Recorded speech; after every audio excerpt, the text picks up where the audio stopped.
नमस्कार, ये आकाशवाणी है। अभी आप मनोज कुमार शर्मा से समाचार सुनेंगे।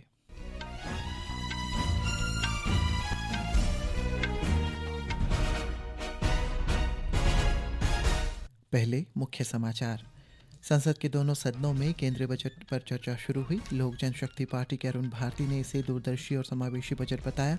कहा, यह वर्ष 2047 तक विकसित भारत के लक्ष्य को प्राप्त करने का आधार। भगवान बुद्ध के पवित्र देवनी मोरी अवशेष एक सप्ताह बाद श्रीलंका से कोलंबो में सार्वजनिक प्रदर्शन के बाद आज भारत लाए जा रहे हैं। अरुणाचल प्रदेश विश्वविद्यालय पासीघाट में सोशल वर्क विभाग के हेड और assistant professor doctor Menuka Kadu को इंडोनेशिया के बाली में no way international conference on the future of human 2026 में ओवरऑल बेस्ट प्रेजेंटेशन अवार्ड से सम्मानित किया गया। नॉर्थ ईस्ट काउंसिल एनईसी ने अपनी योजना के तहत जनवरी 2026 में अरुणाचल प्रदेश के लिए 6 करोड़ 78 हज़ार रुपये से ज़्यादा का फंड जारी किया। इजराइल के प्रधानमंत्री बेंयामिन नेतन्याहू ने और अमेरिका के राष्ट्रपति डोनाल्ड ट्रंप का आज मुलाकात होगा। और FIH पुरुष हॉकी प्रो लीग में आज शाम राउरकेला में भारत तथा बेल्जियम का मुकाबला। अब समाचार विस्तार से। संसद के दोनों सदनों में केंद्रीय बजट 2026-27 पर चर्चा दोबारा जारी। वित्त मंत्री निर्मला सीतारमण ने 1 फरवरी को संसद में बजट पेश किया था। चर्चा में भाग लेते हुए लोक जनशक्ति पार्टी रामविलास के अरुण भारती ने केंद्र बजट को राष्ट्र बजट बताया। उन्होंने इसे देश के विकास का बजट कहा। उन्होंने इसे दूरदर्शी और समावेशी बजट बताते हुए कहा है कि यह वर्ष 2047 तक विकसित भारत के लक्ष्य को प्राप्त करने का आधार बनेगा। इस सदन में जो बजट 2026-27 प्रस्तुत हुआ है वह भारत की आर्थिक सोच, राजनीतिक सोच और सामाजिक जिम्मेदारी का बजट है। यह केवल विकास का नहीं, इतिहास की मरम्मत का भी बजट है। सिक्किम क्रांतिकारी मोर्चा के इंद्र होंग सुब्बा ने कहा है कि बजट में समाज के सभी वर्गों को केंद्र में रखा गया है। उन्होंने कहा है कि बजट में उद्योग के लिए किए गए नए प्रावधान का स्वागत है। आम आदमी पार्टी के डॉक्टर राजकुमार छबेवाल ने आरोप लगाया है कि केंद्र बजट देश की जनता के लिए कुछ भी ठोस नहीं है। उन्होंने कहा है कि राष्ट्रीय स्वास्थ्य मिशन के लिए बजट में वित्तीय आवंटन कम कर दिया गया है। लोकसभा में विपक्ष के नेता राहुल गांधी ने कहा कि केंद्र बजट में कुछ भी ठोस नहीं है। उन्होंने कहा है कि बजट पूरी तरह से आर्टिफिशियल इंटेलिजेंस AI पर केंद्रित है। श्री गांधी ने आशंका जताई है कि इंजीनियरिंग और IT क्षेत्र में AI के कारण कई नौकरियां खतरे में पड़ जाएंगी। उन्होंने कहा है कि वर्तमान समय में ऊर्जा और वित्त को हथियार के रूप में इस्तेमाल किया जा रहा है तथा सत्ता इसे एक औजार के रूप में उपयोग कर रही है। श्री गांधी ने भारत अमेरिका व्यापार समझौते का मुद्दा उठाते हुए सरकार पर डिजिटल व्यापार नियमों पर नियंत्रण खोने का आरोप लगाया। लोकसभा सचिवालय ने अध्यक्ष ओम बिरला को हटाने की मांग वाले विपक्षी सांसदों की अविश्वास प्रस्ताव के नोटिस में कुछ कमियां पाई है। लोकसभा सूत्रों के अनुसार नोटिस में विपक्षी दलों ने पिछले वर्ष फरवरी में हुई 4 घटनाओं का जिक्र किया था और इसके आधार पर नियमों के अनुसार नोटिस को खारिज कर दिया जा सकता है। हालांकि अध्यक्ष ओम बिरला ने सचिवालय को नोटिस में मौजूद कमियों को दूर करने और निराधार प्रक्रियाओं के अनुसार आगे कार्रवाई का निर्देश दिया है।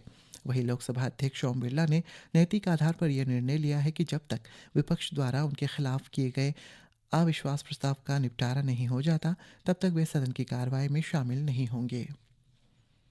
भगवान बुद्ध के पवित्र देवनी मोरी अवशेषों को आज श्रीलंका से वापस भारत लाया जा रहा है। अवशेषों को श्रीलंका की राजधानी कोलंबो में गंगा रामैया मंदिर में एक सप्ताह का सार्वजनिक रूप से प्रदर्शित किया गया। पेश है एक रिपोर्ट। संस्कृति मंत्रालय ने बताया कि श्रीलंका के मंत्रियों और श्रीलंका में भारत के उच्चायुक्त की उपस्थिति में बंदरानाइके अंतर्राष्ट्रीय हवाई अड्डे पर औपचारिक प्रस्थान समारोह संपन्न हुआ। पवित्र अवशेषों को उच्च स्तरीय भारतीय प्रतिनिधिमंडल द्वारा वापस लाया जा रहा है। मध्य प्रदेश के राज्यपाल मंगूभाई पटेल और अरुणाचल प्रदेश के उप मुख्यमंत्री चोवनामिन वरिष्ठ बौद्ध भिक्षुओं के साथ प्रतिनिधिमंडल में शामिल हैं। प्रधानमंत्री नरेंद्र मोदी ने पिछले वर्ष अप्रैल में श्रीलंका की यात्रा के दौरान देवनी मोरी अवशेषों के प्रदर्शन की घोषणा की थी। मंत्रालय ने बताया कि पवित्र पिपरवा का अनावरण और समकालीन भारत के पवित्र अवशेष और सांस्कृतिक जुड़ाव शीर्षक से 2 विशेष प्रदर्शनियों का आयोजन किया गया। भानु की रिपोर्ट के साथ समाचार कक्ष से वैष्णवी। इससे पहले अरुणाचल प्रदेश के उप मुख्यमंत्री चौना मैन और मध्य प्रदेश के राज्यपाल मंगूभाई छक्कन भाई पटेल ने कल कोलंबो में श्रीलंका के विदेश मामलों, विदेशी रोजगार एवं पर्यटन मंत्री विजिथा हेरात और पर्यटन उप मंत्री प्रोफेसर रवन राणा सिंघा से मुलाकात की। बैठक में प्रधानमंत्री नरेंद्र मोदी के नेतृत्व में भारत श्रीलंका के बेहतर होते द्विपक्षीय संबंधों पर चर्चा की गई। इस अवसर पर श्री मे ने कहा है कि अरुणाचल प्रदेश और श्रीलंका यथावादा बौद्ध परंपराओं और लंबे समय से चली आ रही सामाजिक धार्मिक प्रथाओं के जरिए करीब से जुड़े हुए हैं। उन्होंने अरुणाचल प्रदेश में सांस्कृतिक, आध्यात्मिक और पर्यावरण पर्यटन की बड़ी संभावनाओं पर भी प्रकाश डाला। इसके बाद उन्होंने श्रीलंका में रहने वाले भारतीय प्रवासियों सदस्य से बातचीत भी की। अरुणाचल प्रदेश यूनिवर्सिटी पासीघाट में सोशल वर्क विभाग की हेड और assistant professor doctor Menuka Kadu को इंडोनेशिया के बाली में 9वें international conference on the future of human 2026 में ओवरऑल बेस्ट प्रेजेंटेशन अवार्ड से सम्मानित किया गया है। डॉक्टर काडू की अवार्ड विनिंग रिसर्च, जिसका शीर्षक silence bodies formed identities tribal girls menstrual experience in north east India था, जिसे इसके मेथोडोलॉजिकल रिकॉर्ड और फेमिनिस्ट स्कॉलरशिप के लिए महत्वपूर्ण योगदान के लिए चुना गया। ग्रामीण विकास और कृषि तथा किसान कल्याण मंत्री शिवराज सिंह चौहान ने केंद्रीय बजट 2026-27 को ऐतिहासिक और भविष्योन्मुखी बताया है। केंद्रीय मंत्री ने गुवाहाटी में संवाददाताओं से बातचीत में कहा कि बजट में असम और पूर्वोत्तर क्षेत्र को विकास का इंजन बनाने के लिए रिकॉर्ड वित्तीय आवंटन किया गया है। उत्तर पूर्व परिषद के लिए 500 करोड़ रुपए का प्रावधान है कि कई रेयर मिनरल्स नॉर्थ ईस्ट की समृद्धि को एक नई पहचान देंगे। तो रेयर अर्थ कॉरिडोर का निर्माण भी किया जाएगा। डेडिकेटेड फ्रेट कॉरिडोर, देश भर में वाटरवेज का विस्तार, हाई स्पीड रेल कॉरिडोर, ये सारे कदम विकसित भारत की यात्रा की गति को और तेज करने का काम करेंगे। नॉर्थ ईस्टर्न काउंसिल NEC ने अपनी योजना के तहत जनवरी 2026 में अरुणाचल प्रदेश के लिए 6,78,00,000 रुपए से ज़्यादा का फंड जारी किया। ये फंड अरुणाचल प्रदेश की मातृभाषाओं को बढ़ावा देने और साहित्यिक विकास, कामले जिले का रागा के तहत सापारिजो किचो में टूरिज्म कॉम्प्लेक्स बनाने, नामसाई जिले के चौखाम में मिनी फुटबॉल स्टेडियम बनाने, तवांग स्थित दोरजी खांडू कॉलेज में बॉयज़ हॉस्टल बनाने और अंजाव जिले में मेयर जैसे वंचित समुदाय के लिए आधारभूत विकास परियोजनाओं के लिए जारी किया गया। राज्य विशिष्ट विज्ञप्तियों के अलावा NEC ने जनवरी 2026 में पूर्वोत्तर राज्यों के लिए अतिरिक्त फंड जारी किया है। अरुणाचल प्रदेश के लिए ये मिथुन संरक्षण और ब्रीडिंग सेंटर, वेस्ट कामेंग जिले में ईगल नेस्ट बर्ड फेस्टिवल एवं कॉलेज बनाने के लिए जारी किया गया। इजराइल के प्रधानमंत्री बेंयामिन नेतन्याहू आज वॉशिंगटन में अमेरिका के राष्ट्रपति डोनाल्ड ट्रंप से मुलाकात करेंगे। इस दौरान वो ईरान के बैलिस्टिक मिसाइल कार्यक्रम पर खरा रुख अपनाने के लिए अमेरिका के राष्ट्रपति पर दबाव बनाने की कोशिश करेंगे। ट्रंप के सत्ता में लौटने के बाद 1 साल बाद अमेरिका में ये उनकी छठी मुलाकात होगी।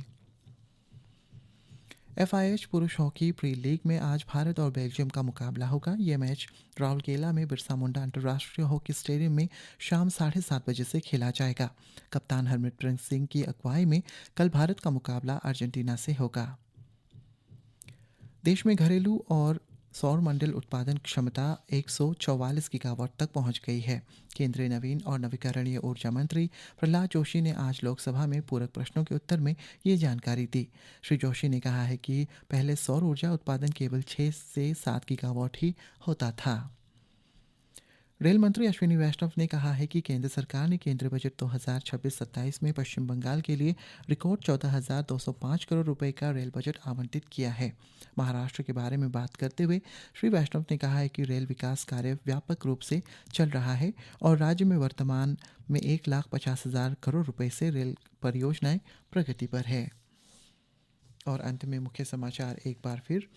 संसद के दोनों सदनों में केंद्रीय बजट पर चर्चा शुरू। लोक जनशक्ति पार्टी के अरुण भारती ने इसे दूरदर्शी और समावेशी बजट बताया। भगवान बुद्ध के पवित्र देवनी मोरी अवशेषों को एक सप्ताह तक श्रीलंका के कोलंबो में सार्वजनिक प्रदर्शन के बाद आज भारत लाया जा रहा है। अरुणाचल प्रदेश विश्वविद्यालय पासीघाट में सोशल वर्क विभाग के हेड और assistant professor doctor Menuka Kadu को इंडोनेशिया के बाली में 9वें international conference on the future of human 2026 में ओवरऑल बेस्ट प्रेजेंटेशन अवार्ड से सम्मानित किया गया। नॉर्थ ईस्टर्न काउंसिल NEC ने अपनी योजना के तहत जनवरी 2026 में अरुणाचल प्रदेश के लिए 6,78,00,000 रुपए से ज़्यादा का फंड जारी किया। इसी के साथ ये समाचार बुलेटिन समाप्त हुआ। नमस्कार।